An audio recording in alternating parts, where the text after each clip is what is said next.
O telefonema. Eu lembro do som antes de lembrar da voz.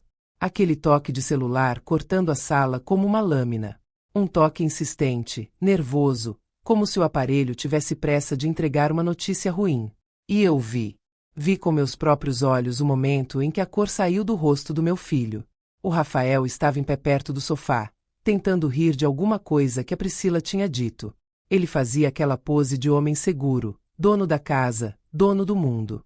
O Luca corria pelo corredor com o carrinho na mão, e a televisão estava ligada alto, mas nada disso importou quando o telefone tocou.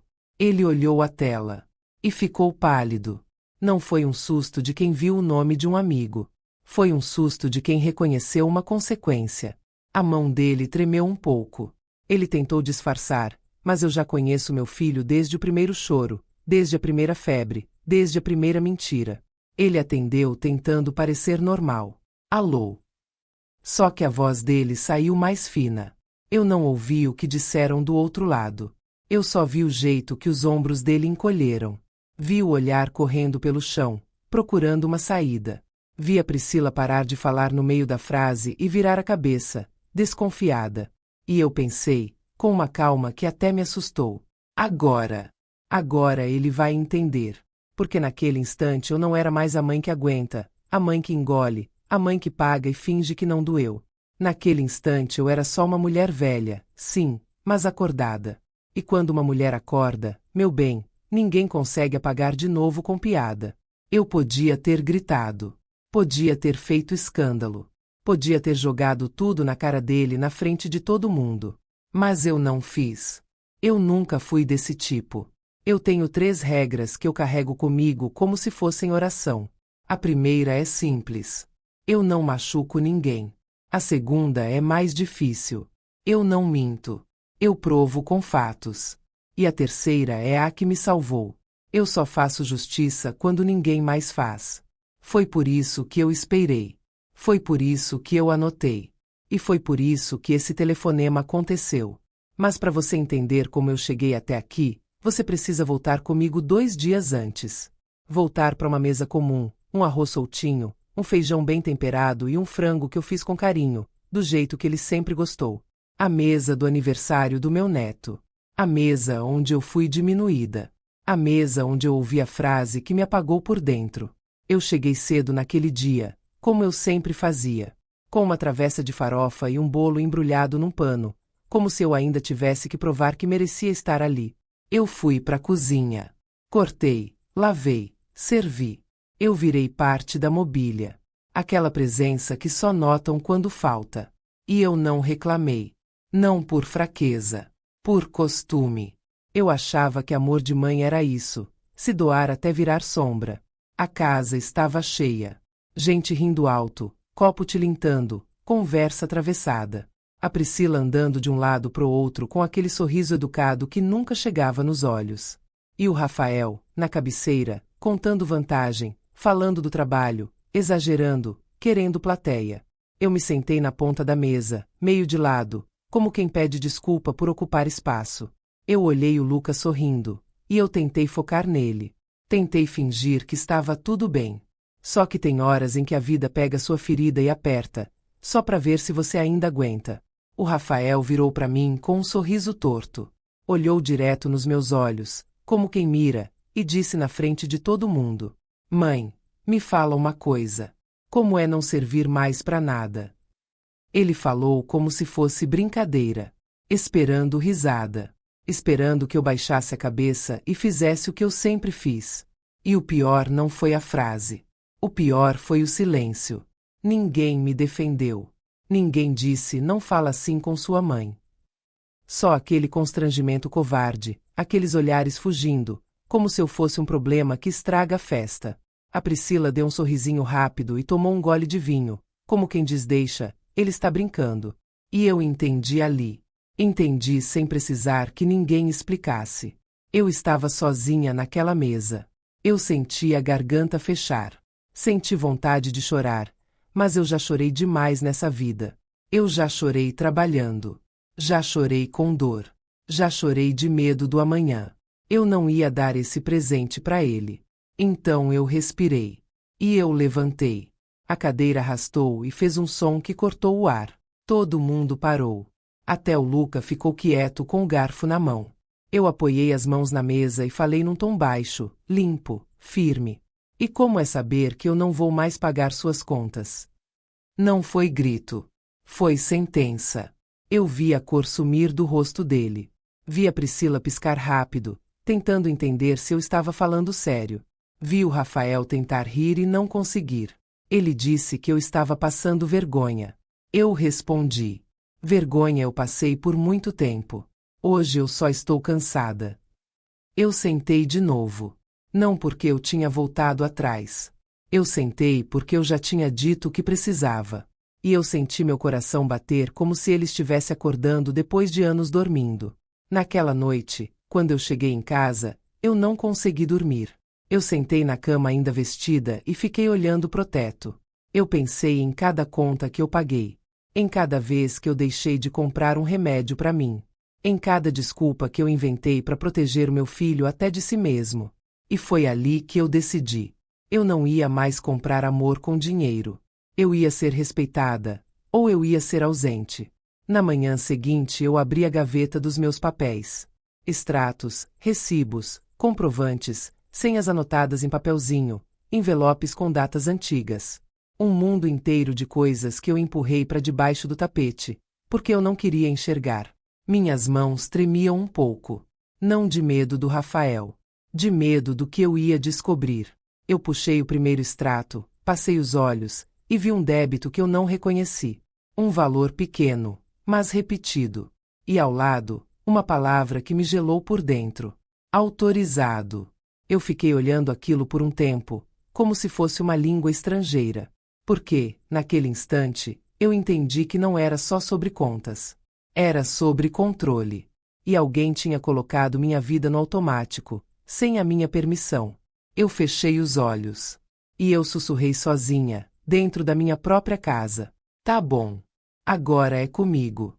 E foi assim que começou o plano silencioso que fez o telefone dele tocar 2 dias depois. A gaveta e o primeiro fio. Eu puxei outro extrato, depois outro, e mais outro. Um por cima do outro, como se a pilha fosse me dar coragem. O silêncio da minha casa parecia maior do que o normal. O débito era pequeno, mas repetia todo mês. E não era só um. Tinha 2, 3, 4 nomes diferentes, sempre com a mesma palavra do lado, autorizado. Eu encarei aquilo com a sensação de que alguém tinha passado a mão na minha bolsa e ainda tinha me convencido a agradecer. Eu tentei lembrar. Quando foi que eu autorizei? Quando foi que eu assinei? Quando foi que eu disse sim sem perceber? A imagem veio clara, e me deu vergonha. Meses atrás, o Rafael apareceu com pressa na minha porta, segurando um papel dobrado. Disse que era coisa do banco, que precisava confirmar cadastro, que era só assinar para não bloquear. Eu estava sem óculos. Eu tinha acabado de fazer café. Ele falava rápido, olhando o relógio. Eu assinei. E ali, na beira da cama com os extratos na mão, eu entendi que meu erro não foi a assinatura. Foi a confiança cega. Confiança cega é prato cheio para quem quer mandar na vida da gente. Eu peguei meu caderno de lista de compras e comecei a escrever datas. Data do primeiro débito. Valor. Nome. Depois o segundo. E o terceiro. Não era raiva. Era clareza. Os números contavam uma história, e a história dizia que alguém tinha feito um caminho por dentro de mim sem pedir licença. Eu precisava confirmar. Só que eu também precisava fazer do jeito certo. Eu não podia chegar acusando. Eu não podia dar ao Rafael o prazer de me chamar de louca. Eu respirei e lembrei das minhas regras. Eu não machuco ninguém. Eu não minto. Eu provo com fatos. No mesmo dia, eu me arrumei simples, peguei minha bolsa e fui ao banco. Eu não contei para ninguém. Nem para o Rafael, nem para Priscila. Porque, quando você lida com quem controla, a primeira proteção é o silêncio. Quando chamaram minha senha, eu fui até o balcão com as mãos firmes por fora e tremendo por dentro. A atendente olhou a tela, fez uma cara de desconforto e pediu para eu esperar. Pouco depois, uma mulher apareceu e disse meu nome com cuidado. Era a Marisa, gerente. Eu conhecia de vista, do tempo em que a gente se cruzava na feira do bairro. Ela não me tratou como se eu fosse um incômodo. Ela me levou para uma salinha e fechou a porta, como quem guarda um segredo. Ela virou o monitor para mim e falou devagar. Existiam débitos recorrentes, sim. Existiam autorizações. Existia uma atualização de cadastro feita no horário que eu não lembrava de estar ali. Meu peito apertou. Eu perguntei se aquilo podia ser erro. Marisa não respondeu com sim nem com não. Ela só abriu um documento digitalizado e apontou para uma assinatura. Eu olhei e senti a garganta fechar. Parecia a minha assinatura, mas não era. Era como se alguém tivesse treinado meu nome e deixado tudo mais pesado, mais apressado, mais falso.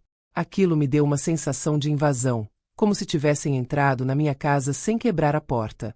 Marisa disse que não podia afirmar nada, mas que era estranho. E quando ela falou estranho, eu entendi o que ela queria dizer sem dizer. Eu perguntei se havia contrato no meu nome. Ela mostrou um financiamento pequeno, parcelado, ligado a um serviço que eu nunca usei.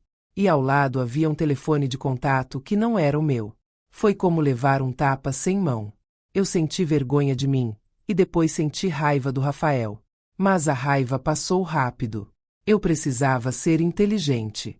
Eu pedi para imprimir tudo o que fosse possível. A impressora fez aquele barulho seco, folha por folha, e eu tive vontade de levantar e sair correndo. Mas eu fiquei. Marisa também ficou. Ela me explicou que, se houvesse fraude, eu precisava contestar com calma e com prova. Eu assinei um pedido de relatório, e minha mão tremia tanto que eu precisei apoiar o pulso na mesa. Quando ela me entregou as folhas, inclinou o corpo e falou bem baixo. A senhora precisa reunir tudo o que tiver. Mensagens, recibos, áudios, tudo. E não avise ninguém. Eu segurei a bolsa com força. Porque ali eu percebi que não era só sobre dinheiro. Era meu nome. Minha aposentadoria. Minha casa. Eu saí do banco com uma pasta fina na mão e o coração pesado. Na calçada, meu celular vibrou. Era o Rafael. Mãe, você foi no banco? Eu fiquei olhando aquela frase e senti o frio subir pela nuca. Como ele sabia? Quem avisou? Por um segundo, eu voltei no tempo, no menino que tinha medo de trovão e se escondia no meu colo. Aquele menino não existia mais. No lugar dele havia um homem que monitorava meus passos como se eu fosse propriedade. Eu não respondi. No ônibus, eu abri meu celular devagar, como quem abre um armário de onde pode cair uma cobra. Vi um aplicativo que eu não lembrava de ter instalado. Vi também uma notificação antiga de confirmação de senha, de semanas atrás. E eu entendi. Não era só o banco. Era meu telefone. Era minha rotina. Era minha vida inteira no automático. Eu guardei o celular e fui para casa com a certeza de que, além de tudo, ele estava me vigiando. E quando eu abri a porta, eu vi uma coisa no chão que me fez parar na hora. Um envelope sem remetente. Com meu nome escrito à mão. O envelope sem remetente.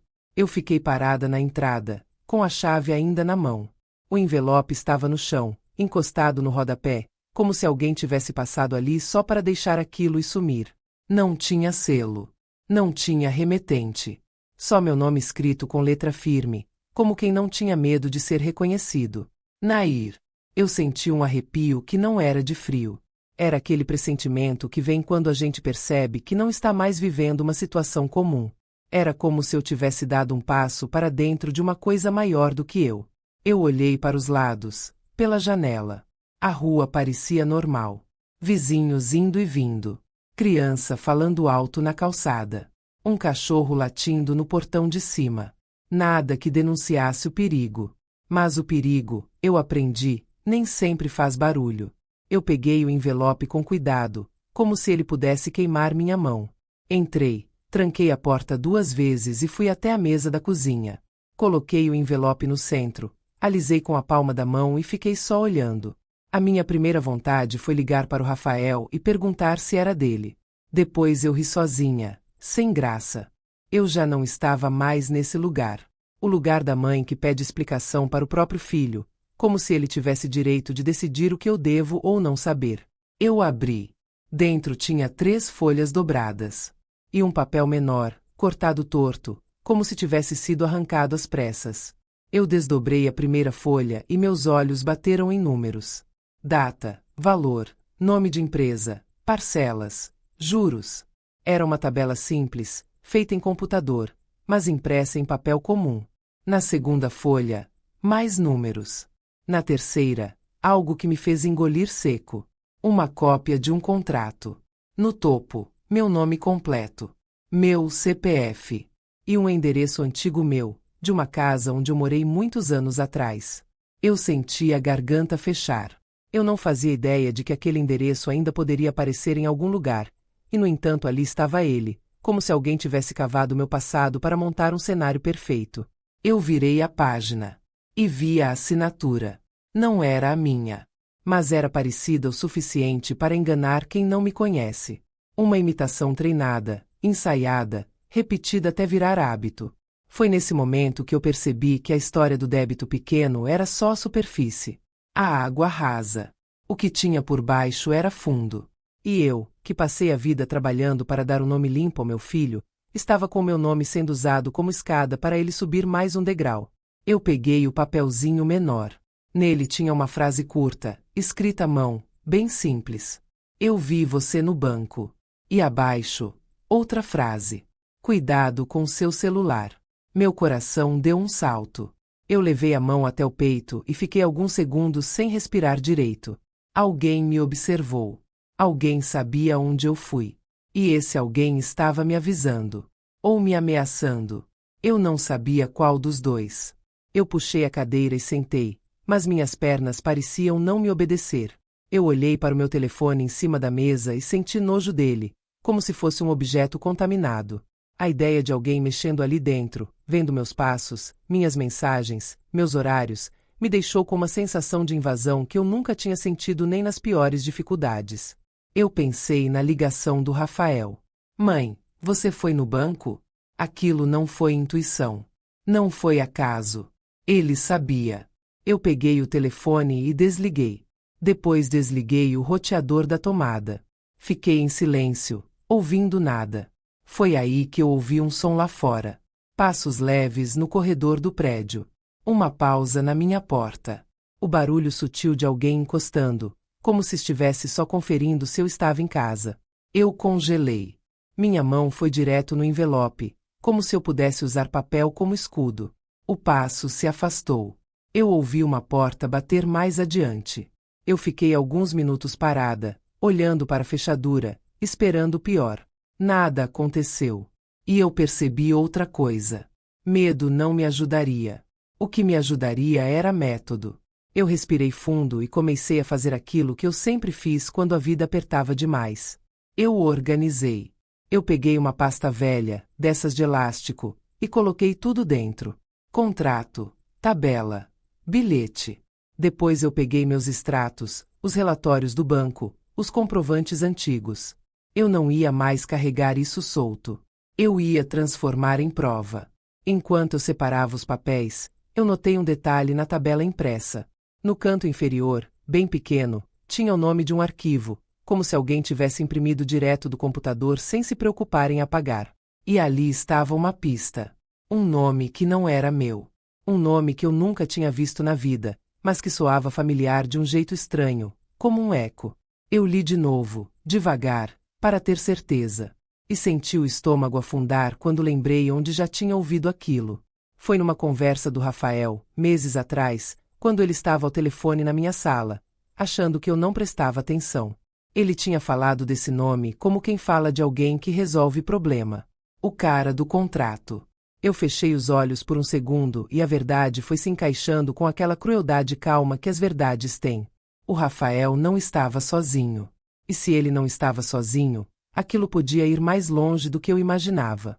Podia ter mais gente lesada. Podia ter mais contratos. Mais assinaturas falsas. Mais dívidas. E aí, não era só meu dinheiro. Era meu nome, minha paz, minha velhice inteira sendo colocada num trilho de destruição.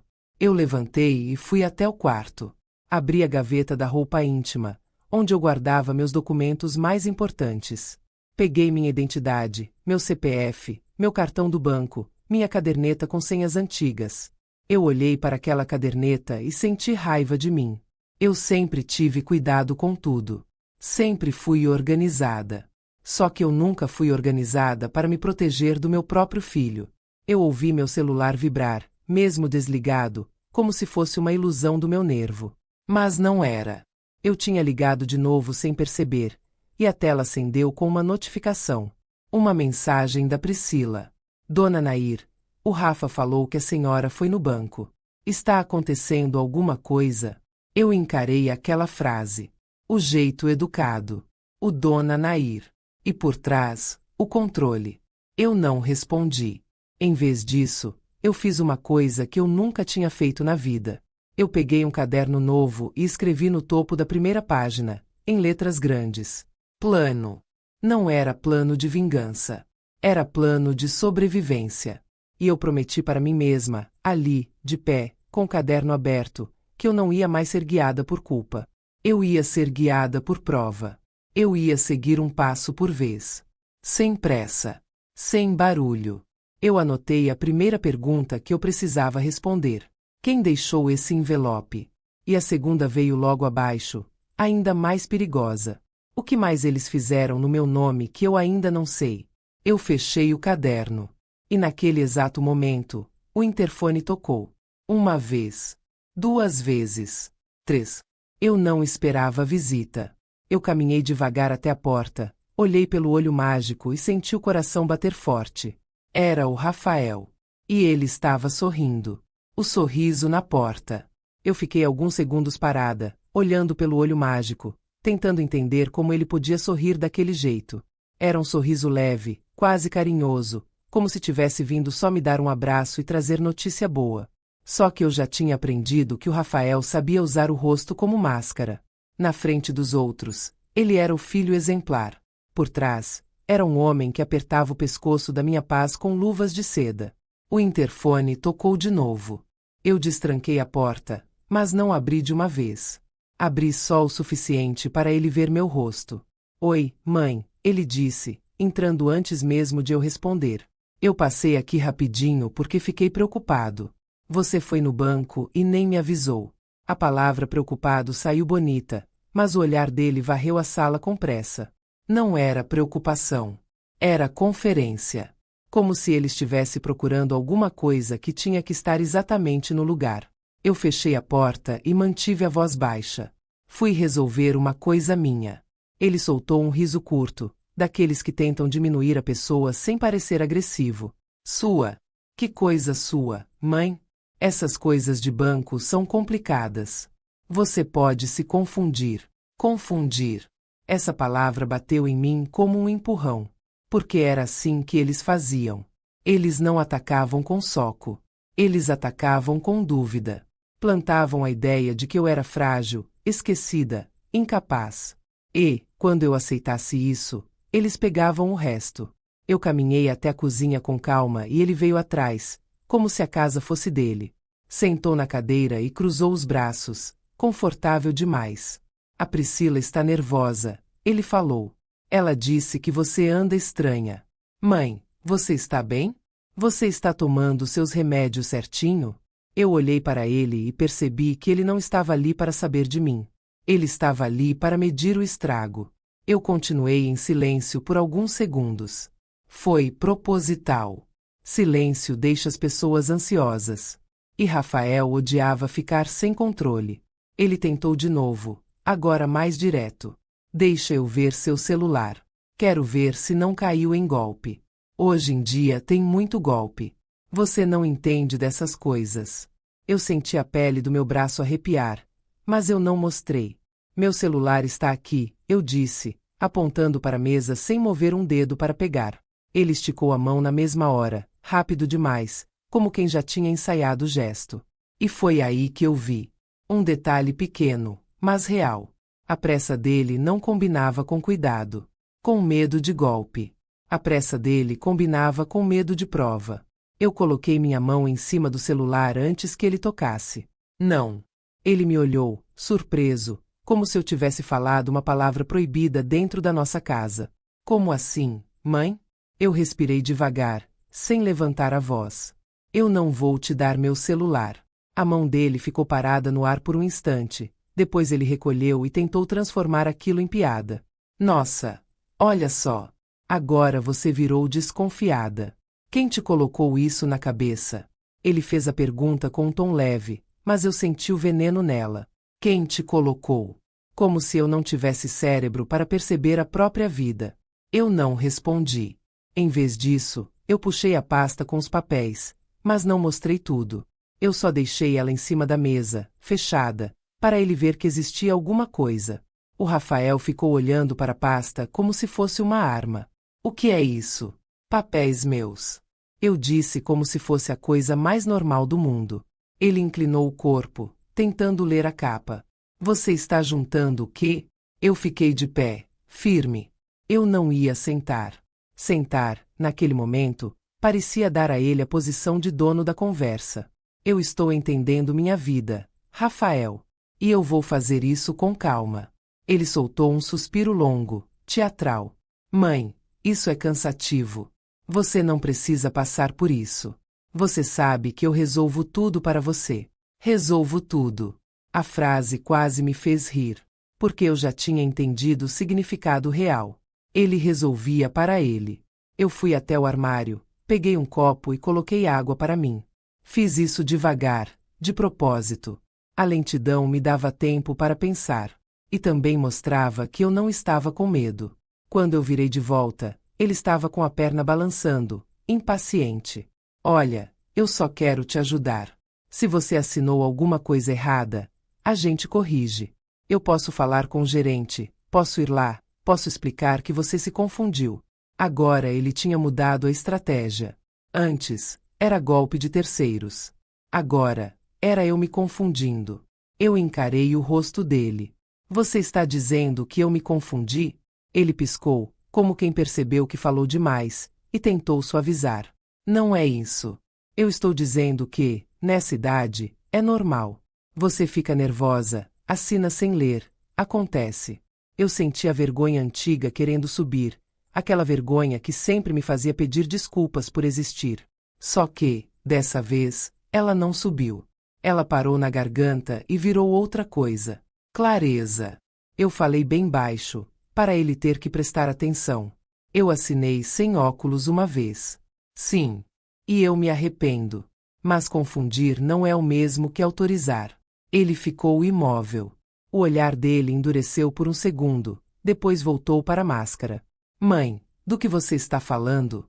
Eu não respondi. Eu não podia entregar a verdade antes do tempo. Eu só precisava testar. Então eu fiz uma pergunta simples. Por que você sabia que eu fui ao banco? Ele abriu a boca e fechou. Abriu de novo e soltou a primeira desculpa que veio. Ué, eu liguei e você não atendeu. Aí eu pensei. Eu continuei olhando. Você pensou? Ou alguém te avisou? A palavra alguém deixou o ar pesado. Ele riu, alto demais, como quem tenta quebrar o clima na força. Quem ia me avisar? Mãe?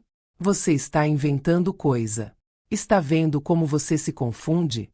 E foi aí que ele fez um erro.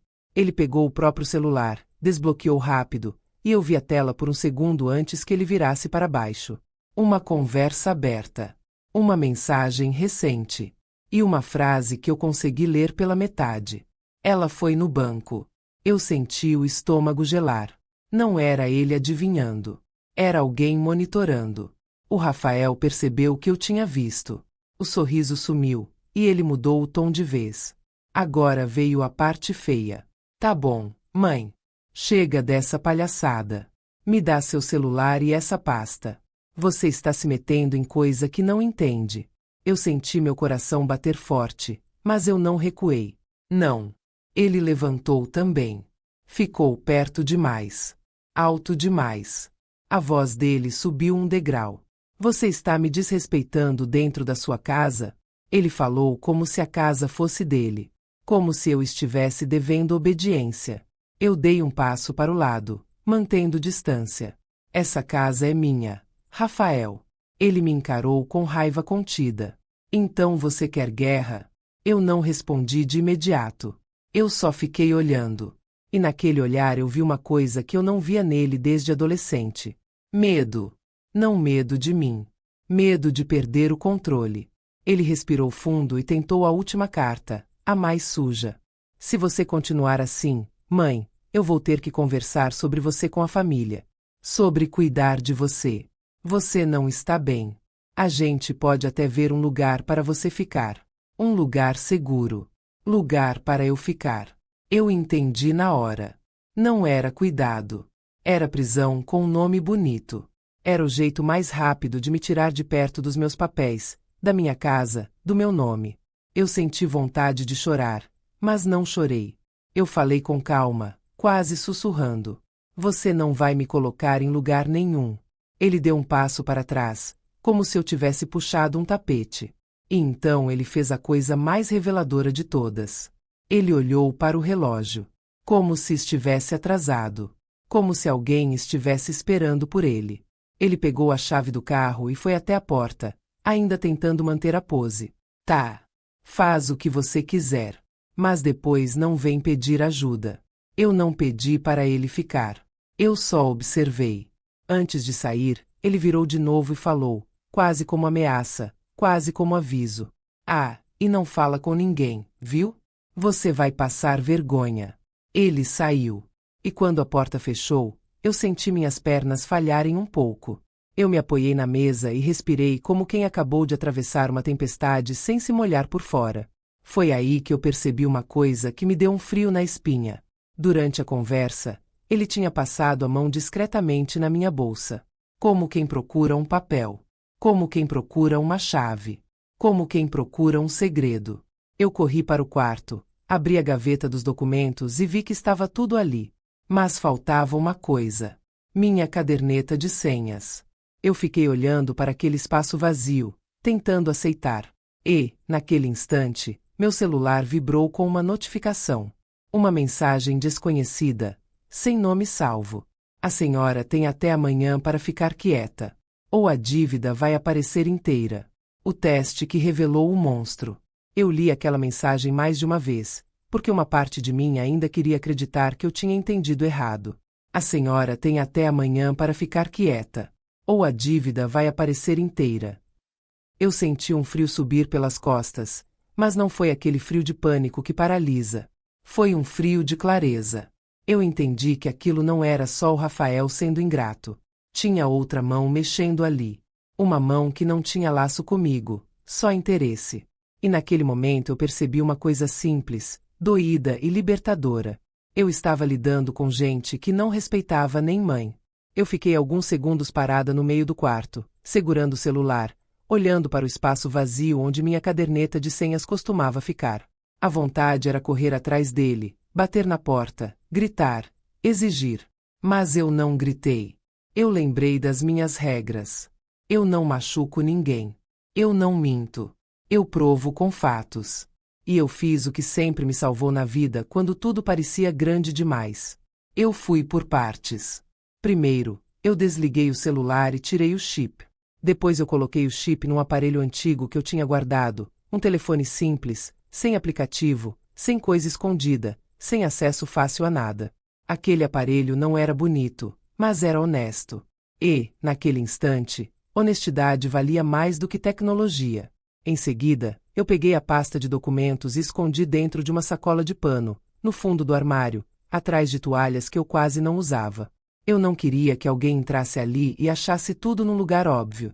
Eu já tinha subestimado o Rafael uma vez. Eu não ia subestimar de novo. Aí eu sentei na cama com o caderno aberto e escrevi 2 perguntas, do jeito mais direto possível. Quem está me ameaçando? O que eles querem que eu esconda? A resposta da segunda pergunta veio primeiro, porque era mais óbvia. Eles queriam que eu parasse. Parasse de olhar extrato. Parasse de ir ao banco. Parasse de juntar prova. Ou seja, eu estava no caminho certo. Eu respirei fundo e fui até a cozinha. Coloquei água no fogo, porque minhas mãos precisavam fazer alguma coisa normal para o meu corpo não entrar em desespero. Enquanto a água esquentava, eu lembrei de uma frase que eu ouvi a vida inteira, e que eu mesma repeti para outras pessoas. Quem não deve, não teme. Mas eu sabia que a vida não é tão limpa assim. Às vezes quem não deve, teme sim, porque o mal não precisa de motivo para atacar. Ele só precisa de oportunidade. E eu tinha sido uma oportunidade por tempo demais. Quando o chá ficou pronto, eu tomei um gole e senti a garganta relaxar um pouco. Aí eu peguei a bolsa, coloquei meu documento, a pasta, o celular simples, e saí. Eu não fui para a casa do Rafael. Eu fui para o banco. Eu cheguei cedo, antes do movimento ficar grande. Eu não queria plateia, eu queria solução. Quando chamaram minha senha, eu pedi para falar com a Marisa de novo. E quando ela me viu, a expressão dela mudou. Não foi pena. Foi seriedade. Eu sentei e coloquei a pasta em cima da mesa sem abrir. Marisa, eu disse, eu estou recebendo ameaça. Ela não perguntou de cara quem era, como se já soubesse qual seria a resposta. Ela só respirou fundo e disse que eu precisava bloquear acessos, mudar senhas e fazer uma contestação formal do que estivesse no meu nome. Ela falou de um jeito firme, prático. E eu gostei disso. Porque naquele momento eu não precisava de abraço. Eu precisava de caminho. Ela me explicou que algumas coisas podiam ser feitas ali mesmo. Atualizar meus contatos, tirar números estranhos do cadastro, ativar alertas de movimentação. Ela também falou algo que me acertou como um soco. Se alguém está mexendo com seu CPF, pode estar tentando fazer isso em outros lugares também. Outros lugares. Meu coração apertou. Eu imaginei meu nome rodando por aí, sendo usado como ferramenta para abrir porta que eu nunca quis abrir. E eu senti vergonha, sim. Mas a vergonha dessa vez não me deixou pequena. Ela virou combustível. Eu pedi um relatório completo. Marisa imprimiu páginas e mais páginas. E a cada folha que saía, eu via o tamanho do buraco. Não era só um débito pequeno. Tinha compra parcelada. Tinha uma tentativa de empréstimo negada. E tinha algo que me fez perder o ar por um instante. Um pedido de aumento de limite, feito em horário em que eu estava dormindo. Eu olhei para Marisa. Ela apontou a data. A senhora estava aqui no banco nesse dia? Eu balancei a cabeça. Não. Ela bateu o dedo na tela. Então alguém fez isso de outro lugar. Eu senti meu estômago revirar, mas eu mantive a voz baixa. Marisa, eu preciso saber se tem assinatura minha em algum contrato.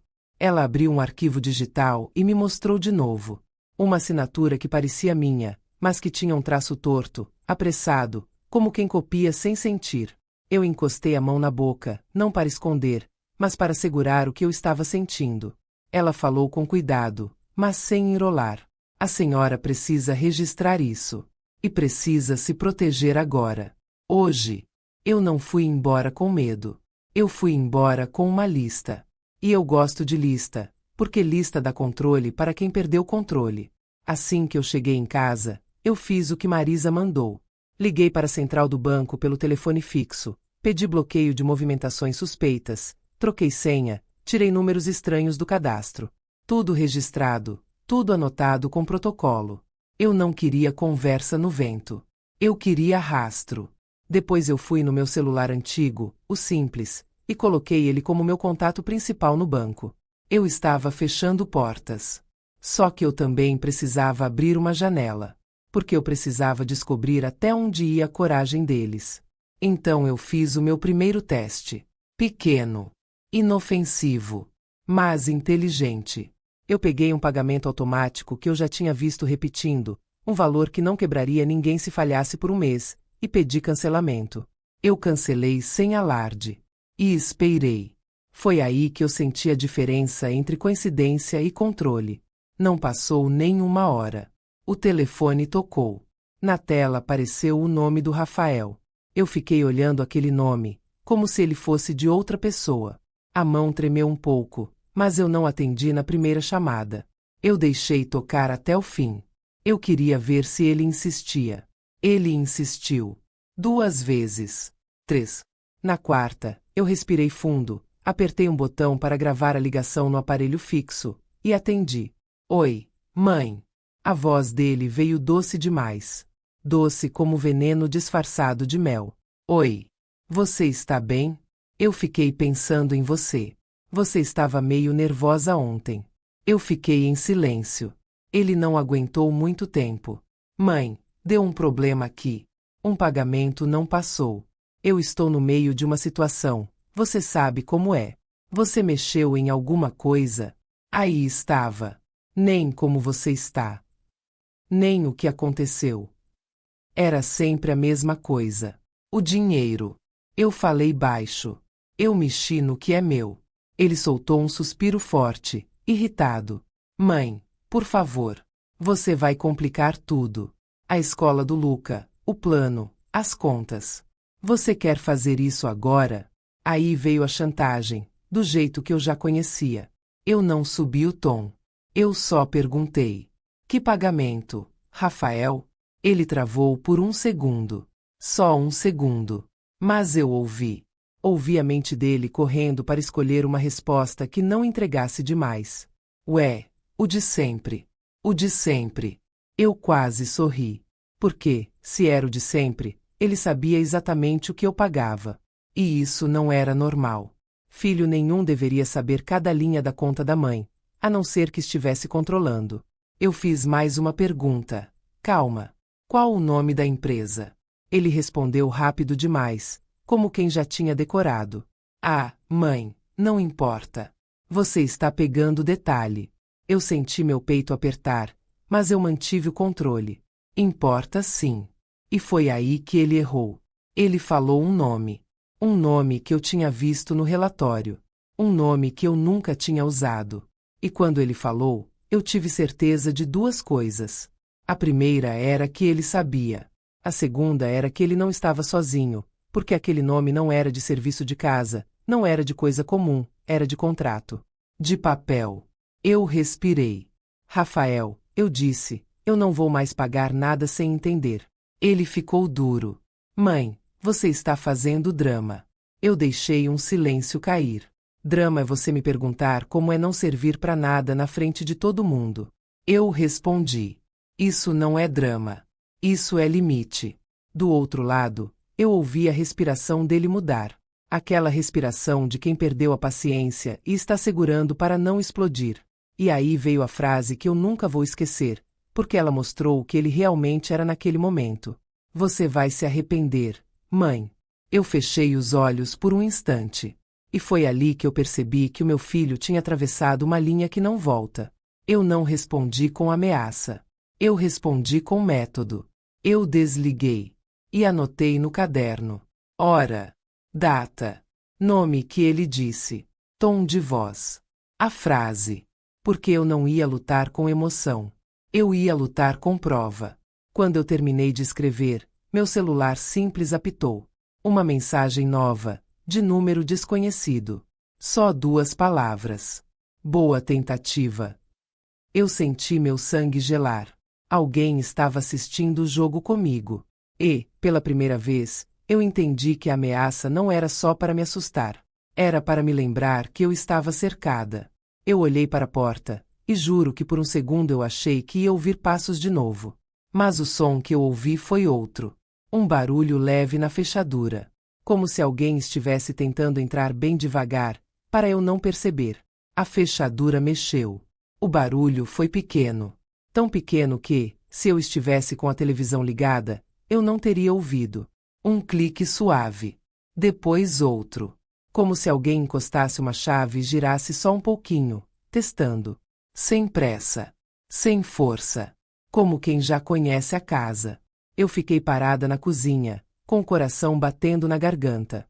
A primeira reação do corpo é sempre ruim. É aquela vontade de correr, de esconder, de fingir que não ouviu. Só que eu não tinha mais espaço para fingimento dentro de mim.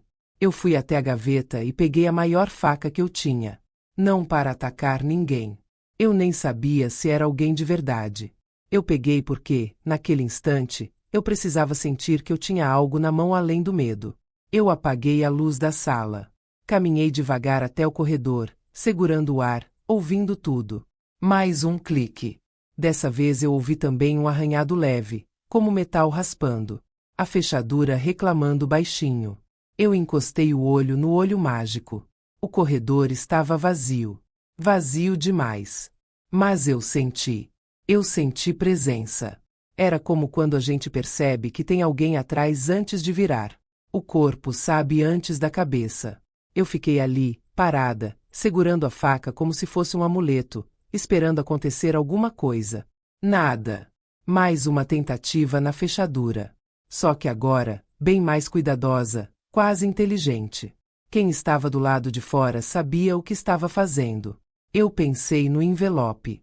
Pensei na mensagem de ameaça. Pensei na caderneta de senha sumida. E a palavra que veio na minha mente foi uma só: pressa. Eles estavam com pressa. Porque eu tinha encostado no fio certo. Eu não abri a porta. Não toquei no trinco. Não fiz barulho. Em vez disso, eu fui para o meu quarto, ajoelhei no chão e puxei a velha caixa de sapato onde eu guardava coisas de anos. Cartões, cartas, fotos, recibos antigos. Eu sabia que tinha ali um telefone de emergência do prédio, do síndico, e do vizinho do andar de cima, o seu Edgar, um homem que vivia mexendo com ferramentas e sempre perguntava se eu precisava de ajuda com alguma lâmpada. Eu achei o número e liguei do fixo, baixinho, como se eu estivesse pedindo socorro para não acordar o próprio medo. Seu Edgar atendeu com voz de sono. Eu falei quase sussurrando: Seu Edgar, tem alguém mexendo na minha fechadura. Silêncio do outro lado. Depois ele falou num tom que me acalmou na hora. Fica onde você está. Não abre a porta. Eu estou descendo. Eu desliguei e voltei para o corredor. A mão suava tanto que a faca parecia escorregar. Eu queria parecer calma, mas dentro de mim tinha uma parte que ainda era aquela mãe que acreditava que família protege. E outra parte, maior agora, sabia que não. Que família também pode ser o perigo. Eu ouvi passos no corredor de cima, rápidos e pesados. Depois o som de alguém descendo a escada. E aí aconteceu uma coisa estranha. O barulho na fechadura parou. Como se quem estivesse do lado de fora tivesse ouvido também. Eu colei de novo no olho mágico. Ainda vazio. Mas eu ouvi uma porta abrindo no fim do corredor, bem de leve. E um passo apressado, indo embora. Foi rápido. Rápido demais. Seu Edgar chegou com uma lanterna na mão e um moletom por cima da camisa. Ele olhou para minha porta, aproximou o rosto da fechadura e fez uma cara feia. Tentaram forçar, sim. Mas não arrebentaram. Ele passou o dedo e mostrou um risquinho no metal. Um sinal pequeno, mas claro, de que alguém tinha tentado entrar com ferramenta. Eu senti a garganta fechar. Seu Edgar olhou para mim. Você está com problema com alguém, Dona Nair? Eu queria dizer que não. Queria dizer que era engano, que era alguém errado, que era só susto. Só que a palavra engano já não cabia mais na minha vida. Eu respondi do jeito mais simples possível. Eu acho que mexeram no meu nome. Ele não fez pergunta. Só assentiu. Sério. Ele pediu para eu entrar e trancar. Conferiu o corredor. Depois voltou e me disse que ia falar com o síndico e olhar as câmeras do prédio. Eu nem sabia que tinha câmera ali. E isso me deu uma esperança pequena, mas real. Antes de subir, ele falou uma frase que ficou ecoando. Quem faz isso de madrugada não quer conversar. Quer roubar. Eu fechei a porta e encostei as costas nela, respirando como se eu tivesse corrido quilômetros. A faca na minha mão parecia ridícula agora.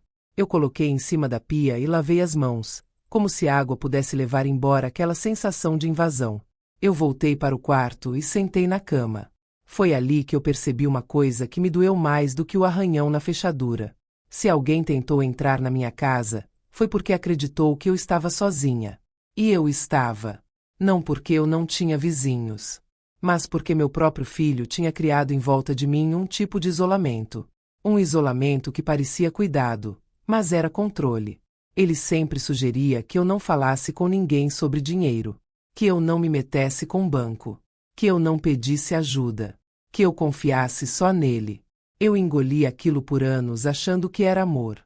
Só que amor não prende. Amor não manda calar. Amor não ameaça. Meu fixo tocou. Eu levei um susto tão grande que o corpo inteiro tremeu. Era Marisa. A voz dela estava diferente, mais dura. Dona Nair, eu estou ligando porque apareceu uma tentativa de contratação no seu CPF hoje à tarde. Meu sangue gelou. Eu falei devagar. Hoje. Ela confirmou. Hoje. E o que me preocupou foi o método. Eles tentaram validar contato por mensagem em um número que não é o seu. Eu consegui bloquear, mas eu preciso que a senhora entenda. Tem alguém insistindo. Eu fechei os olhos por um segundo. Marisa, eu disse, alguém tentou entrar na minha casa agora. Houve um silêncio pesado. Depois ela falou com calma, como se estivesse escolhendo as palavras para não me assustar mais. A senhora precisa registrar isso, Dona Nair. Hoje. E precisa guardar tudo o que tiver. Não deixe nada fácil. Eu não queria ir a lugar nenhum. Eu queria sumir debaixo das cobertas e fingir que era pesadelo. Só que eu sabia que, se eu não me movesse, eles se moveriam por mim. Eu levantei. Peguei a pasta escondida no armário. Peguei o envelope sem remetente. Peguei o caderno onde eu anotava tudo. E antes de sair, eu fiz uma coisa que eu nunca tinha feito na vida. Eu abri uma gaveta e peguei uma foto antiga minha, mais nova, com uniforme simples de trabalho. Era do tempo em que eu ajudava uma senhora dona de comércio a organizar caixa e recibo, quando eu ainda tinha olhos bons e paciência para número. Eu olhei aquela foto e pensei: eu não sou burra. Eu só fui boa demais. A rua estava escura quando eu saí. Eu desci a escada com cuidado, com medo de encontrar alguém. Não encontrei. O prédio parecia normal outra vez, e isso era o que mais me dava nervoso. O perigo não grita. Ele passa como se não fosse nada. Eu fui até a delegacia mais próxima. As paredes claras, o cheiro de papel e café velho. Um policial olhou para mim com aquele olhar rápido que as pessoas dão quando veem uma senhora sozinha. Eu coloquei a pasta na mesa e falei firme. Eu preciso registrar uma tentativa de invasão. E eu preciso registrar também que tem coisa estranha acontecendo no meu nome. Ele tentou dizer que eu devia resolver com a família, que era melhor conversar, que essas coisas às vezes são briga de casa. Eu levantei a mão, calma, e falei algo que eu nunca tinha tido coragem de dizer para homem nenhum. Não é briga de casa. É crime. E eu tenho prova. A palavra prova muda o jeito como as pessoas te olham. Eu fui explicando devagar, mostrando papel por papel. Datas. Valores. Assinatura que não era minha. Mensagens. A ameaça. E por fim, a tentativa na fechadura.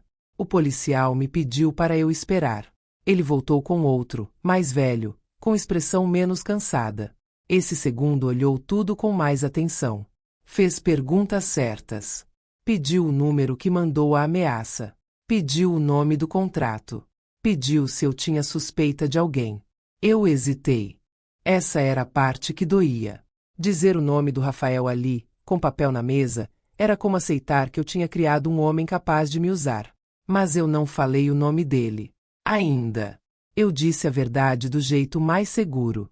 Eu suspeito que alguém próximo teve acesso às minhas senhas. E eu suspeito que isso foi usado para movimentar coisas no meu nome. O policial assentiu. Ele disse que eu devia proteger meu CPF, trocar tudo, e que eles poderiam solicitar informações ao banco. Falou também que, se eu conseguisse imagens das câmeras do prédio, seria importante. Eu saí de lá com um papel na mão, aquele papel simples que muita gente despreza, mas que para mim parecia um escudo. Eu não estava mais sozinha no escuro. Agora havia registro. Havia data. Havia linha do tempo. Quando eu cheguei em casa, já era tarde. Eu encontrei seu Edgar no corredor. Ele me chamou com a mão. Dona Nair, eu vi as imagens. Meu coração deu um salto. Ele abriu o celular e colocou o vídeo para rodar. A gravação era ruim, meio tremida, mas dava para ver. Um homem de boné, de costas, mexendo na minha porta. Ele olhava para os lados como quem já conhecia o corredor. Ele tentou 2 vezes, parou, e saiu apressado quando ouviu os passos do seu Edgar. Só que antes de ir embora, ele fez uma coisa que me deixou sem ar. Ele tirou o celular do bolso e mandou mensagem para alguém, ali mesmo, no corredor. E no momento em que a tela acendeu, eu consegui ver o nome do contato, por um segundo. Não dava para ler completo. Mas dava para ler o começo. Pri. Eu senti o mundo inclinar. Eu agradeci seu Edgar, entrei e fechei a porta devagar, como se qualquer barulho pudesse quebrar minha cabeça. Porque naquela hora eu entendi. Não era só o Rafael. A Priscila também estava nisso. E agora eu precisava decidir uma coisa que nenhuma mãe quer decidir. Eu protejo meu filho de novo. Ou eu me protejo pela primeira vez. E, enquanto eu ainda respirava, meu celular simples apitou com uma mensagem nova. Ela já sabe demais. A armadilha que parecia um acordo. A caneta fez um risquinho curto no papel, e eu senti meu estômago apertar. O Rafael estava do outro lado da mesa, com o rosto sério demais para alguém que dizia estar ali pela família. A Priscila sentou colada nele, com aquele sorriso fino, educado, o mesmo sorriso que ela usava para parecer boa na frente dos outros. Só que os olhos dela não sorriam. Os olhos dela mediam. Eu olhei para a folha e vi o nome dele no alto. Vi o meu nome também. Vi as datas, os valores, as palavras escolhidas com cuidado. E vi a mão do Rafael pairando, pronta para assinar. Ele levantou o olhar para mim e perguntou, num tom de falsa paciência: "Você tem certeza que quer isso, mãe?" Eu segurei o olhar dele sem tremer. "Tenho." A Priscila soltou um riso curto, como se eu fosse teimosa e engraçada. "Dona Nair, a senhora está fazendo uma tempestade. Isso aqui é só para te acalmar." E foi ali que eu entendi que eu tinha feito a coisa certa. Porque gente inocente não tem pressa de te acalmar. Gente inocente tem pressa de esclarecer. O Rafael encostou a caneta no papel. E eu voltei, por um segundo, para a imagem do corredor do meu prédio, o homem de boné mexendo na minha fechadura, e a tela do celular acendendo com aquele começo de nome, Pri. Meu mundo tinha virado do avesso, mas eu ainda estava em pé. Só que até eu chegar naquela mesa, muita coisa aconteceu. Naquela noite, depois que eu vi o vídeo com seu Edgar, eu não dormi. Eu sentei no sofá com as luzes apagadas e fiquei ouvindo os sons da minha própria casa, como se eu estivesse esperando um novo clique na fechadura. A mensagem "ela já sabe demais" ficou martelando na minha cabeça, como se alguém tivesse dito isso na minha cara. Eu não respondi. Eu não ameacei. Eu não chorei. Eu abri o caderno e fiz o que a vida me ensinou a fazer quando o medo tenta comandar. Eu o organizei. Escrevi o que eu sabia. O Rafael tinha acesso às minhas coisas. Sumiu com minha caderneta de senhas. Alguém mandou ameaça do número desconhecido. Alguém tentou entrar na minha casa. O homem do corredor mandou mensagem para um contato começando com Pri. A Priscila sabia que eu fui ao banco antes de eu falar qualquer coisa. Eu fiquei olhando para essas frases e me veio uma pergunta simples, doída. Até onde eles estavam dispostos a ir? Foi aí que eu entendi uma coisa que muda tudo em história de família. Quando o problema é só grosseria, a gente tenta conversar. Quando o problema vira ameaça, a gente se protege. Na manhã seguinte eu voltei ao banco, mas não pelo meu telefone normal. Eu fui com meu celular simples, aquele que não tinha aplicativo nenhum. Eu falei com a Marisa e pedi duas coisas, do jeito mais direto possível. Primeiro, um relatório completo de tudo que estava no meu nome. Segundo, orientação para bloquear qualquer nova movimentação sem confirmação presencial. Ela me olhou sério e disse que eu estava certa. Disse também que eu devia registrar tudo e procurar ajuda jurídica. Não para punir o filho, como muita gente gosta de dizer, mas para eu não perder meu chão por causa de alguém que decidiu brincar com meu nome. Eu saí de lá com protocolos anotados no caderno e um peso no peito, só que era um peso diferente. Era o peso de quem está vendo a verdade com os próprios olhos. No caminho de volta, eu entrei num lugar que eu não ia há anos. Um pequeno escritório perto da avenida, de um advogado que uma vizinha já tinha usado para resolver problema de contrato. Eu não fui para fazer espetáculo. Eu fui para entender. Ele se chamava Dr. Samuel. Era um homem calmo, de voz baixa, o tipo que escuta mais do que fala. Eu coloquei os papéis na mesa e disse, sem rodeio: "Eu acho que usaram meu nome para fazer dívida. E eu acho que é gente próxima." Ele não fez aquela cara de quem acha que idoso exagera. Ele só juntou as folhas, conferiu datas e assinaturas, e me fez perguntas que ninguém tinha feito. "A senhora tem mensagem ameaçando?" "Tenho." "Alguém tentou entrar na sua casa?" "Tenho vídeo." "A senhora tem gravação de ligação?" "Tenho." Quando ele disse "a senhora tem", eu senti uma coisa que eu não sentia há muito tempo. Força. Porque prova é isso. Prova não é barulho. Prova é chão. Ele me explicou que eu podia contestar contratos, pedir bloqueios e, se confirmasse fraude, levar o caso adiante. Mas ele falou uma frase que me marcou. O mais importante é impedir que eles continuem fazendo. O resto vem depois. Impedir. Era isso que eu queria. Eu queria parar a máquina. E aí ele perguntou: o seu filho e a esposa dele sabem que a senhora está reunindo tudo isso? Eu disse a verdade. Eles suspeitam. E eu tenho certeza que estão tentando me calar. Ele ficou uns segundos em silêncio, pensando, e então disse: a senhora não precisa confrontar com grito. A senhora precisa fazer eles se comprometerem por escrito. Eu olhei para ele sem entender. Ele continuou: se eles acreditam que a senhora vai voltar ao lugar de sempre, eles vão se expor. Eles vão assinar coisas para te manipular, sem perceber que estão assinando também a própria responsabilidade. Meu coração bateu forte. Eu entendi na hora. Era uma armadilha limpa. Sem humilhação. Sem agressão. Só papel. Eu perguntei se isso era possível. Ele disse que sim, desde que fosse simples e que eu tivesse testemunha ou gravação do momento. Eu saí dali com um documento preparado. Um termo de reconhecimento de valores e de compromisso de entrega de documentos. Nada de palavras difíceis demais, nada de teatro. Só aquilo que a verdade precisava para ficar registrada. Quando eu cheguei em casa, eu fiz mais uma coisa antes de chamar o Rafael. Eu arrumei a sala como se eu estivesse em paz. Botei água na jarra. Coloquei biscoito num prato. Deixei a casa cheirando a limpeza. Eu queria que tudo parecesse normal. Porque gente controladora relaxa quando acha que venceu. Eu liguei para o Rafael com meu celular simples e falei num tom manso, quase cansado. Rafael, eu quero conversar sem briga. Eu não quero confusão. Eu só quero organizar tudo e parar de sentir medo. Ele respondeu rápido demais, como se estivesse esperando essa ligação. Até que enfim, mãe. Eu estava preocupado. Preocupado. A palavra dele sempre vinha bem arrumada, mas o coração por trás era outro.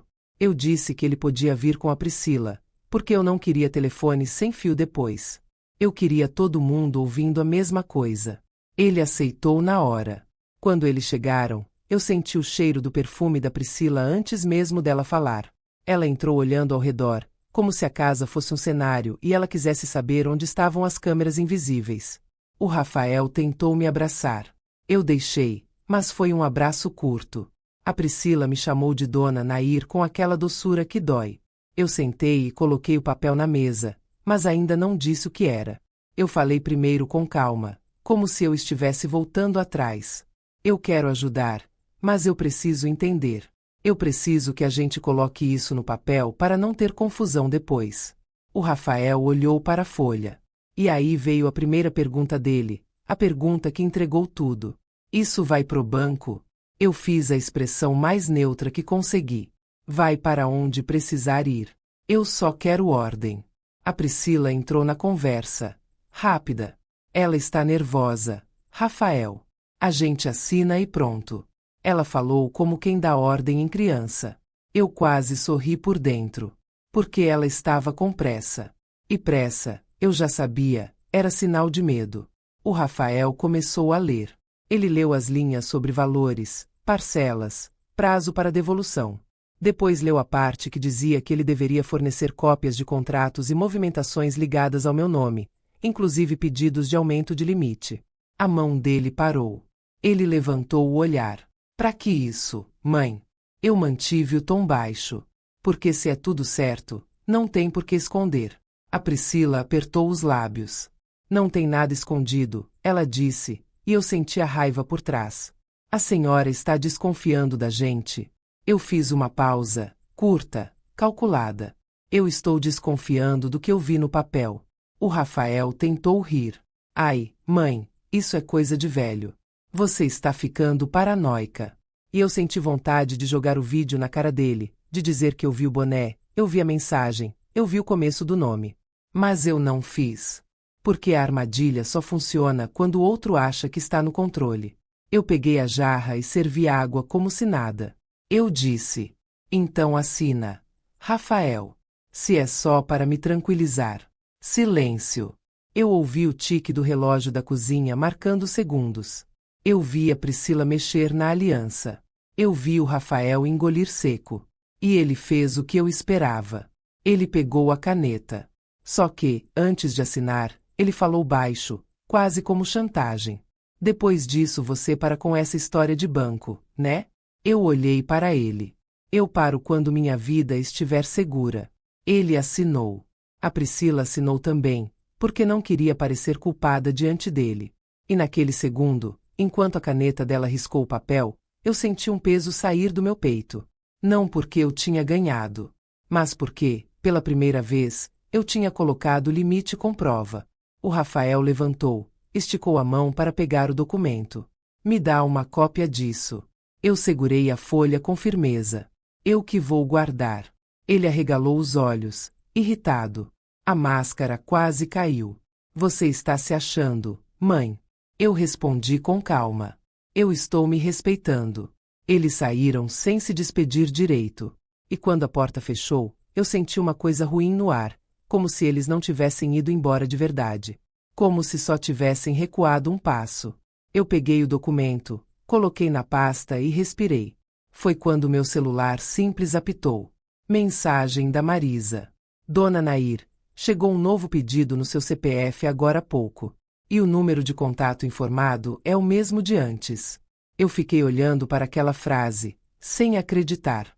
Eles assinaram comigo na minha sala. E mesmo assim continuaram tentando. Eu senti o corpo gelar, mas a mente ficou clara. Eu sussurrei sozinha. Então agora eu vou ter que mostrar para todo mundo. E, antes que eu pudesse dar o próximo passo, outra mensagem entrou, de número desconhecido. Só uma frase. A senhora vai se arrepender de ter feito eles assinarem. A hora de tirar a máscara. Eu fiquei olhando a mensagem da Marisa como se ela fosse uma sentença. Um novo pedido no meu CPF, feito minutos depois de eles saírem da minha casa. E o número de contato, o mesmo de antes. Eu senti o corpo gelar, mas a cabeça clareou de um jeito assustador. Sabe quando você para de brigar com a realidade e simplesmente aceita a verdade? A verdade era simples. Eles não iam parar porque eu pedi. Eles só iam parar quando não tivessem mais como esconder. E naquele instante eu entendi outra coisa, ainda mais dura. O papel que eles assinaram comigo não era o fim do meu plano. Era a chave. Eu sentei na mesa da cozinha, abri a pasta e tirei o documento assinado. Passei o dedo por cima da assinatura do Rafael, depois pela da Priscila. Eu não sentia prazer olhando aquilo. Eu sentia dor. Dor de ter chegado a esse ponto com o próprio filho. Mas eu também sentia dignidade voltando, devagar, para o lugar de onde ela tinha sido arrancada. Meu celular simples apitou de novo. O número desconhecido. A senhora vai se arrepender de ter feito eles assinarem. Eu não respondi. Eu só escrevi a frase no caderno, com data e horário, como eu vinha fazendo. Quem ameaça, deixa rastro. E rastro é o que eu precisava. Aí eu fiz uma coisa que mudou o rumo de tudo. Eu parei de agir como se eu tivesse que resolver isso sozinha. Eu liguei para o seu Edgar. Ele atendeu rápido, como se estivesse esperando minha ligação. Eu falei sem rodeio. Seu Edgar, eu preciso das imagens do corredor. E eu preciso que o senhor me acompanhe amanhã em um lugar. Ele não perguntou por quê. Ele só disse que sim. Depois eu liguei para Marisa. Marisa, eu quero por escrito que houve tentativas no meu CPF com contato que não é meu. E eu quero o protocolo do bloqueio que você fez. Ela ficou em silêncio um segundo, e eu senti que ela entendeu a gravidade. Eu vou preparar, Dona Nair. E vou assinar. Eu agradeci e desliguei. E por fim eu liguei para o Dr. Samuel. Eu disse uma frase que eu nunca pensei que diria. Doutor, eu vou precisar expor isso em família. Do jeito certo. Com prova. E eu quero que o senhor me diga o que eu posso falar sem me prejudicar. Ele respirou fundo do outro lado. A senhora não precisa acusar com palavra pesada. Ele falou. A senhora precisa mostrar fatos e fazer uma pergunta simples. Quem autorizou isso no meu nome? Eu fechei os olhos. Era isso. Eu não precisava dizer você fez. Eu precisava mostrar o que foi feito. E deixar a mentira morrer sozinha. Naquela noite eu quase não dormi. Eu ficava acordando com qualquer barulho, imaginando outro clique na fechadura. Mas não aconteceu nada. Talvez porque eles achassem que a ameaça tinha funcionado. Talvez porque eles achassem que eu ia recuar. Só que eu não recuei. De manhã eu me arrumei com calma. Passei um batom leve, prendi o cabelo, coloquei uma roupa simples, mas limpa e firme. Eu não queria parecer coitada. Eu queria parecer o que eu era. Uma mulher de 67 anos que não tinha mais vergonha de existir. Eu escolhi o momento com cuidado. Não foi em festa de criança. Não foi em lugar perigoso. Foi em um almoço de família que já estava marcado na casa da minha irmã, a Sônia. Um almoço comum, onde sempre se juntava gente, onde o Rafael gostava de ser visto como filho bom, o homem que ajuda a mãe. Eu sabia que ele ia querer brilhar. E eu sabia que era ali que a máscara ia escorregar. Antes de sair, eu conferi a pasta 3 vezes. Relatórios do banco. Protocolos. Print das mensagens. Registro da delegacia. O documento que eles assinaram. E uma anotação minha, com a linha do tempo. Eu também levei o celular simples e um gravador pequeno que o seu Edgar me emprestou, desses antigos, simples, que só fazem uma coisa e fazem bem. Quando eu cheguei na casa da Sônia, o cheiro de comida me atingiu como uma lembrança de tempos melhores. A mesa estava posta. Gente rindo na sala. E eu vi o Rafael logo de cara, de camisa bonita, falando alto, como se fosse dono do lugar. A Priscila estava perto, mexendo no cabelo, distribuindo sorriso educado. E o Luca estava no chão, brincando com um carrinho. Quando ele me viu, levantou correndo e me abraçou. Vó Nair. Eu apertei ele e senti um nó na garganta. Eu não estava ali para ferir o Luca. Eu estava ali para impedir que ele crescesse achando normal usar quem ama. A Sônia me abraçou e falou baixinho. Você está bem? Eu respondi com a verdade mais curta possível. Hoje eu vou ficar melhor. Ela me olhou como quem percebe que tem coisa grande chegando, mas não perguntou. A gente começou a comer. Conversa normal. Risadas. Até o Rafael fazer o que ele sempre fazia. Ele levantou o copo, brindou e soltou. Família é tudo, né? E mãe é mãe.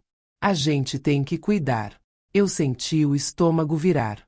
Porque o cara que dizia cuidar era o mesmo que me chamava de inútil, o mesmo que tentava me controlar, o mesmo que estava colocando meu nome em contrato. Ele olhou para mim, esperando que eu concordasse. Esperando que eu sorrisse e fizesse o papel de mãe grata. Eu sorri também. Só que eu sorri com calma. E falei. Eu concordo, Rafael. Por isso eu trouxe uma coisa para a gente conversar com clareza. A mesa ficou um pouco mais silenciosa. A Priscila parou de mastigar. O Rafael deu uma risadinha. Lá vem a mãe com drama. Eu não subi o tom. Eu só abri a bolsa e tirei a pasta. Coloquei em cima da mesa, devagar, como quem coloca pão, não bomba. Eu queria que todo mundo entendesse que eu não estava ali para gritar. Eu estava ali para provar. Eu olhei para Sônia primeiro, depois para os outros. Eu preciso fazer uma pergunta. E eu preciso que vocês ouçam até o fim, sem interromper, porque é sobre meu nome. A Sônia endireitou a postura. Uma tia do Rafael levou a mão à boca. O Rafael tentou cortar. Mãe, para com isso. Você vai passar vergonha. Eu olhei direto para ele. Vergonha eu passei por muito tempo. Hoje eu só vou falar com documento. Eu puxei a primeira folha. Relatório do banco com débitos recorrentes que eu não reconheço. Eu mostrei a data. Mostrei os valores. Mostrei o número de contato que não era meu. Não entrei em detalhe demais. Eu só falei o suficiente para ficar real. Depois puxei a segunda folha. Tentativa de aumento de limite feita em horário que eu estava dormindo. Depois puxei a terceira. A notificação de bloqueio com protocolo. A Priscila começou a mexer no guardanapo, amassando com os dedos. O Rafael riu alto, alto demais. Isso aí deve ser golpe de internet, mãe. Você está viajando. Eu virei a página sem discutir. Aqui está a mensagem de ameaça que eu recebi. E aqui está o registro que eu fiz sobre tentativa de invasão na minha porta. A palavra invasão fez a sala mudar de temperatura. A Sônia regalou os olhos. O Rafael parou de rir. E eu ainda não tinha chegado na parte que doía mais. Eu puxei o documento assinado. Eu não falei confissão. Eu falei. E aqui está o papel que o Rafael e a Priscila assinaram na minha casa, se comprometendo a organizar valores e a entregar cópias de contratos ligados ao meu nome. Porque eu pedi transparência. Eu deslizei o papel na mesa, para todos verem as assinaturas. O Rafael ficou vermelho. A Priscila ficou branca. Alguém do outro lado da mesa falou. Mas por que vocês assinaram isso? Rafael respondeu rápido. Porque ela está nervosa. A gente assinou para acalmar. Eu mantive a voz baixa. Então vocês concordam que existe coisa para organizar? Sim. E se existe coisa para organizar, por que apareceu um novo pedido no meu CPF minutos depois que vocês saíram da minha casa ontem? Silêncio. Um silêncio duro, pesado, do tipo que não tem como enfeitar. O Rafael abriu a boca e não saiu nada. A Priscila tentou falar, mas a voz falhou. Eu continuei. Eu não estou dizendo o que vocês fizeram. Eu estou perguntando. Quem tem acesso às minhas senhas, aos meus dados, ao meu telefone, ao meu nome? Eu olhei para o Rafael. E esperei. Ele tentou me atacar com a única arma que sempre funcionou. A culpa. Mãe, você está destruindo a família. Você está fazendo isso por orgulho. Você está velha, está confusa.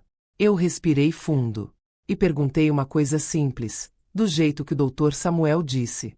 Então me explica por que a minha caderneta de senha sumiu no dia em que você veio na minha casa. Me explica por que você tentou pegar meu celular. Me explica por que você sabia que eu fui ao banco antes de eu falar com você. A Sônia virou para ele. Rafael. Eu vi o pânico atravessar o rosto dele por um segundo. Ele olhou para Priscila. A Priscila olhou para baixo. Foi um instante curto, mas foi o suficiente. Eu senti meu coração apertar. Porque aquela troca de olhar era prova viva de que eles sabiam. E foi aí que eu entendi que o meu próximo passo não podia ser emoção. Tinha que ser consequência. Eu fechei a pasta com calma e falei, sem gritar. Eu não vim aqui para humilhar ninguém. Eu vim para proteger meu nome. Eu já bloqueei acesso no banco. Eu já registrei ocorrência. E a partir de hoje, qualquer coisa feita no meu CPF vai ser investigada. O Rafael bateu a mão na mesa, nervoso. Você está me ameaçando? Eu olhei nos olhos dele. Eu estou me protegendo. E eu levantei. A cadeira fez barulho no chão, e o Luca olhou para mim, assustado. Eu abaixei, dei um beijo na cabeça dele e falei bem baixinho. Vó te ama. Isso não é culpa sua. Eu peguei minha bolsa e fui para a porta. Atrás de mim eu ouvi a Sônia dizer. Rafael.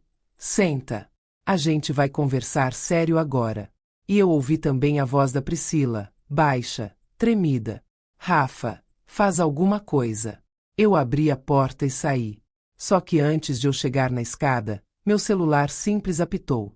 Era uma ligação. Número desconhecido. Eu atendi com o coração batendo forte. E a voz do outro lado falou uma frase que me fez parar no meio do corredor, com a mão no corrimão.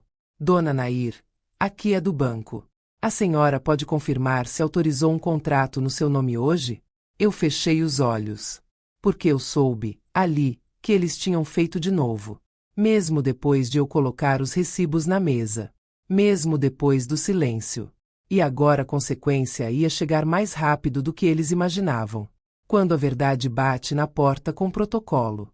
A voz do outro lado do telefone era educada, mas tinha aquele tom sério de quem não está ligando para oferecer promoção.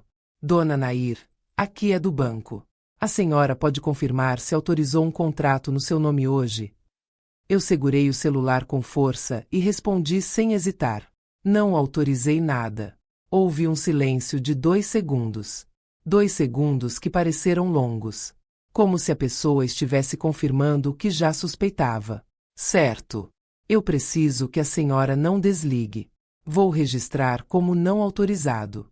A senhora consegue vir até a agência ainda hoje? Eu olhei para o corredor do prédio. Eu ainda sentia o peso do almoço na casa da Sônia, o peso dos olhares, o peso da vergonha tentando me alcançar de novo. Só que eu estava cansada de deixar a vergonha mandar. Eu consigo. Então eu vou bloquear imediatamente novas movimentações até sua confirmação presencial. E vou deixar um alerta de fraude no seu cadastro. A senhora recebeu algum código por SMS hoje? Não recebi. Certo. Isso ajuda. Fique com essa ligação registrada, Dona Nair. Eu vou te passar um número de protocolo. Ele ditou o número devagar. Eu anotei no meu caderno ali mesmo, encostada no corrimão da escada, como se cada dígito fosse tijolo. Quando eu desliguei, eu senti uma coisa estranha. Não foi alívio. Foi choque.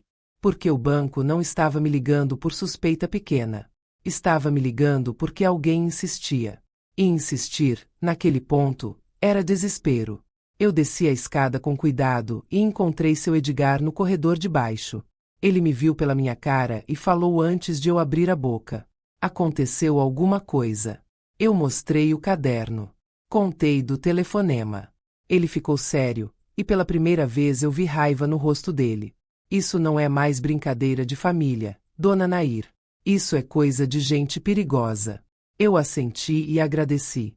Ele disse que, se eu precisasse, ele ia comigo até o banco. Eu aceitei. Não por medo de andar sozinha, mas porque eu aprendi a diferença entre orgulho e proteção. No caminho, eu não olhei para os lados procurando ameaça. Eu olhei para a frente procurando solução. Eu repetia por dentro o que eu precisava fazer. Uma coisa por vez. Um passo por vez. Um papel por vez. Quando eu cheguei na agência, a Marisa já estava me esperando. Só de ver meu rosto, ela entendeu. Foi hoje, né? Eu balancei a cabeça e entreguei o caderno com o protocolo. Foi. Ela me levou para a mesma salinha.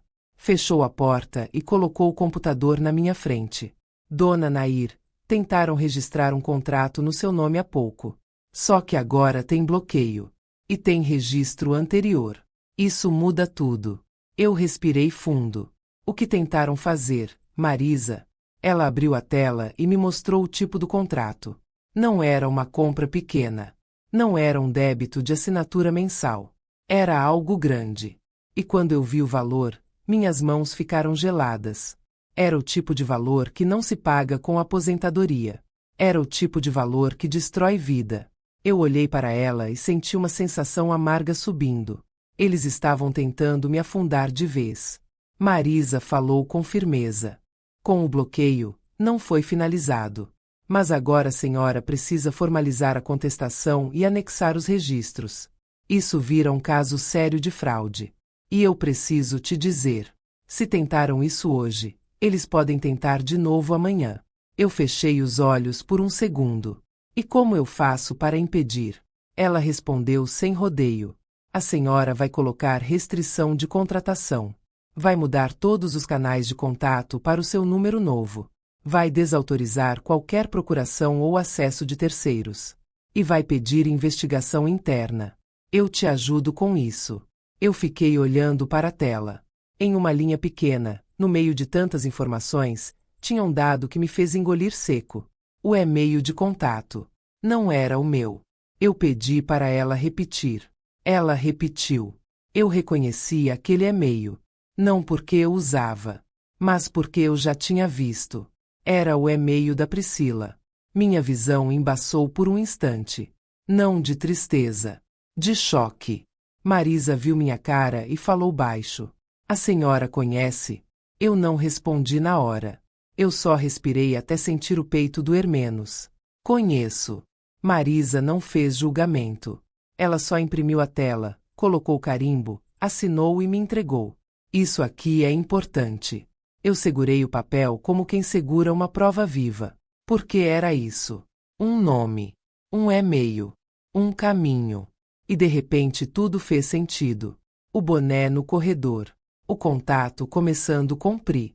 A pressa dela para assinar. O jeito como ela falava comigo como se eu fosse um móvel. Eu pensei no Rafael. Pensei no menino de trovão. E pensei no homem que agora aceitava que a esposa amarrasse minha vida num contrato. Eu não queria aceitar. Mas eu tinha que aceitar. Marisa terminou os procedimentos e falou: agora a senhora precisa levar isso ao seu advogado e atualizar o registro. E eu recomendo que a senhora não fique sozinha hoje. Eu agradeci. Saí do banco com seu Edgar ao meu lado, e o sol lá fora parecia mais forte do que de manhã. Não porque o dia tinha mudado, mas porque eu tinha mudado. No caminho de volta, meu celular simples tocou. Era o Rafael. Eu olhei a tela. Senti aquele impulso antigo de atender e tentar consertar, de aliviar, de ser mãe até quando me machucavam. Eu não atendi. Ele ligou de novo. E de novo. Eu deixei tocar. Uma mensagem entrou. Mãe, você está acabando com a minha vida. Eu li aquilo e senti algo frio dentro de mim. Ele não disse me desculpa. Ele não disse o que está acontecendo. Ele não disse vamos resolver. Ele disse minha vida. Como se a minha tivesse sido ferramenta. Eu não respondi. Outra mensagem entrou, dessa vez da Priscila. Dona Nair, a senhora enlouqueceu. O Rafael está passando mal. A senhora quer destruir seu neto também? O sangue subiu na minha cabeça. Eles sempre voltavam para o Luca. Sempre. Porque chantagem emocional era a corda que eles usavam para me puxar de volta para o lugar de sempre. Eu parei na calçada e respirei fundo. Seu Edgar olhou para mim e perguntou se estava tudo bem. Eu disse que sim. Mas por dentro eu senti uma coisa que eu nunca tinha sentido com tanta clareza. Eu não era mais refém. Eu fui direto para o escritório do Dr. Samuel. Entrei sem pedir licença, e quando ele me viu com aquela pasta na mão, ele entendeu que a coisa tinha escalado. Eu coloquei o papel com o e-mail da Priscila em cima da mesa. Tentaram fazer um contrato grande no meu nome hoje. O banco me ligou. O contato era esse. Ele leu, devagar. Depois tirou os óculos, apoiou no canto da mesa e falou num tom baixo, sério. Agora temos vínculo direto. Eu perguntei o que isso significava. Ele explicou que, com registros, protocolos, ocorrência e dados de contato, a história saía do campo da discussão familiar e entrava no campo da responsabilização. Eu engoli seco. E o Rafael? O advogado me olhou com uma calma dura. Dona Nair, eu entendo que é seu filho. Mas ele participou no mínimo por omissão. Ele sabia. E continuou. Eu senti a garganta fechar. Não por dúvida. Por luto. O Dr. Samuel preparou uma notificação formal para impedir qualquer uso do meu nome e orientou que eu levasse o novo fato à delegacia. Eu fiz isso. Voltei lá com os papéis, com o relatório do banco, com o e-mail, com tudo. Dessa vez, ninguém tentou me mandar resolver em família. Dessa vez, o policial olhou para o papel, olhou para mim e disse: a senhora fez certo em vir rápido. Eu saí com a sensação de que, finalmente, alguém estava me levando a sério. Quando cheguei em casa, eu não fui direto para o quarto. Eu parei na sala e olhei ao redor. Era uma sala simples. Um sofá gasto. Um pano de crochê que eu mesma fiz. Fotos antigas na estante. Eu pensei. Eles tentaram transformar isso aqui em colateral. Em risco. Em moeda. E eu senti uma raiva limpa. Raiva que não pede vingança. Pede limite. Meu celular tocou de novo. Rafael. Eu atendi, porque eu queria ouvir. Eu queria saber até onde ele ia. Mãe, ele falou com a voz acelerada. O que você fez? O banco me ligou. Estão bloqueando coisas. Estão falando de fraude. Você quer me destruir? Eu fechei os olhos e respondi com calma.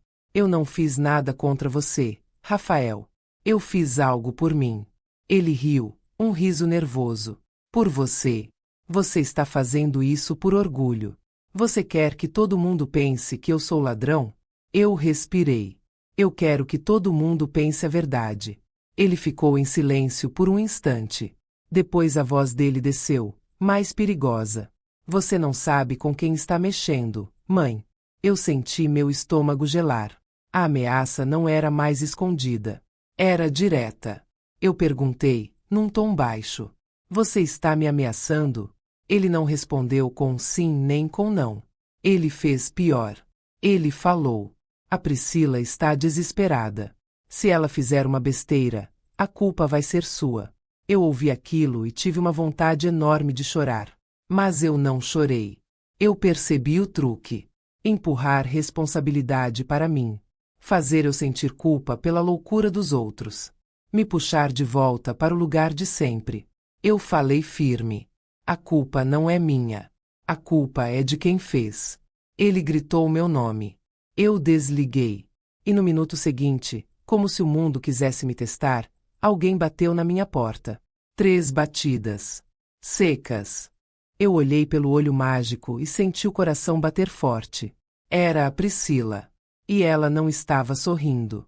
Ela estava com os olhos vermelhos, o rosto duro, e uma pasta na mão. Como se viesse com papel. E quando ela levantou a cabeça e olhou direto para minha porta, eu senti que o próximo passo ia ser o mais perigoso de todos. Porque gente encurralada não pensa. Gente encurralada tenta se salvar. E eu não sabia o que ela estava disposta a fazer para isso. A conta voltou para quem fez a dívida. Eu fiquei atrás da porta, sem encostar no trinco, ouvindo a respiração dela do lado de fora. 3 batidas secas. Depois silêncio. E aí a voz da Priscila, baixa, controlada, como se ela estivesse segurando uma coisa muito feia por dentro. Dona Nair, abre. A gente precisa conversar. Eu encostei o olho no olho mágico. Ela estava com o rosto duro, os olhos vermelhos, uma pasta na mão. Não era a Priscila do sorriso educado. Era a Priscila encurralada. E gente encurralada costuma virar bicho. Eu não abri. Falei pela porta, firme, sem gritar. Fala daí. Ela soltou um riso curto, nervoso. Você vai fazer isso mesmo? Vai me tratar como bandida? Eu respirei devagar. Eu vou me tratar como gente. E vou te ouvir sem abrir a porta. Ela ficou parada um segundo, depois se aproximou e falou mais baixo, como se tivesse medo de alguém ouvir no corredor. Eu trouxe uns papéis para resolver isso. Você está exagerando. Você não sabe o que você começou. Eu senti o estômago apertar, mas mantive a calma. Eu sei exatamente o que eu comecei. Eu comecei a me proteger. Ela bateu a pasta de leve na porta, como quem quer convencer com barulho. Se você não abrir, eu vou embora e vai ficar pior para você. Eu fechei os olhos por um instante. Aquela frase tinha o mesmo gosto da mensagem de ameaça. O mesmo tipo de coragem. Coragem de quem acha que idoso sempre recua. Eu não recuei. Eu peguei meu celular simples e apertei o botão de gravação. Depois liguei o fixo e deixei pronto para discar. Priscila, eu disse, fala o que você quer. E fala com clareza. Ela respirou fundo. O Rafael está desesperado. Tem gente cobrando ele. Tem gente que não brinca. E agora, com você fazendo ocorrência e bloqueando o banco, vai sobrar para mim também. Para o Luca. Você quer isso? Eu senti um nó na garganta quando ela falou o nome do meu neto. Eles sempre usavam ele como escudo. Como faca. Eu respondi baixo. Não usa o Luca para justificar o que vocês fizeram. Ela soltou um som de raiva, quase um gemido. Você não entende. Isso já saiu do controle. E ali, nessa frase, ela deixou escapar o que eu precisava ouvir. Já saiu do controle. Ou seja, teve controle antes. Teve escolha. Teve decisão. Eu encostei a testa na porta e falei com firmeza. Então você confirma que houve coisa feita no meu nome. Ela ficou muda por um segundo. E esse segundo foi alto. Alto demais. Depois ela tentou voltar para o teatro. Eu não estou dizendo isso. Eu estou dizendo que aconteceu. Aconteceu. Como se dívida nascesse sozinha. Como se assinatura falsa fosse chuva. Eu respirei fundo e perguntei do jeito mais simples. Quem colocou seu e-mail no meu cadastro? Priscila? Do lado de fora, eu ouvi ela prender o ar. Um soluço engolido. Ela falou num fio de voz. Foi para facilitar. Facilitar o quê? Ela perdeu a paciência. Facilitar pagar as coisas. Você vivia ajudando. A gente só organizou. Organizou. Organizou minha vida como se eu fosse gaveta sem dono. Eu senti uma tristeza funda, mas eu não deixei ela virar fraqueza. Eu perguntei mais uma vez, bem clara. Você sabia que tentaram fazer um contrato grande no meu nome hoje? Ela se calou. Aí eu vi o chão tremendo do lado dela. Não o chão do corredor. O chão da máscara. Porque quando a pessoa para de responder, é porque qualquer palavra pode virar prova. Eu falei devagar. Priscila, eu registrei tudo. Banco, ocorrência, protocolo. Se você vier aqui para tentar me forçar a assinar alguma coisa, isso vai piorar para você. Ela explodiu, finalmente. Então o que você quer? Quer ver seu filho preso? Quer ver o Lucas sem pai? A voz dela rachou no final. E naquele segundo eu entendi outra coisa. Ela não estava com raiva porque me amava. Ela estava com raiva porque estava perdendo. Eu respondi com calma. Eu quero meu nome limpo. Eu quero minha casa em paz. Eu quero minhas senhas de volta. E eu quero que vocês parem. Ela deu um passo para trás, como se a porta tivesse empurrado ela. A gente pode devolver a caderneta. Eu congelei por dentro. Não por alegria. Por confirmação. Você tem ela. Ela hesitou, e eu ouvi o som da pasta abrindo. Eu trouxe um acordo. Se você assinar, a gente resolve e pronto. Você retira as coisas. Eu senti meu sangue gelar. Era isso. Era para isso que ela tinha vindo. Uma assinatura. Um papel para me amarrar de novo. Eu não abri. Eu não discuti. Eu só falei a frase que eu nunca achei que teria coragem de falar para alguém que está casada com meu filho. Eu não vou assinar nada na minha porta. E você não vai entrar. Ela bateu na porta, mais forte. Então você vai pagar o preço. Nessa hora, eu discou o número do seu Edgar no fixo e coloquei no viva voz. Seu Edgar atendeu rápido. Dona Nair. Eu falei alto o suficiente para ela ouvir do lado de fora. Seu Edgar, fica no corredor agora.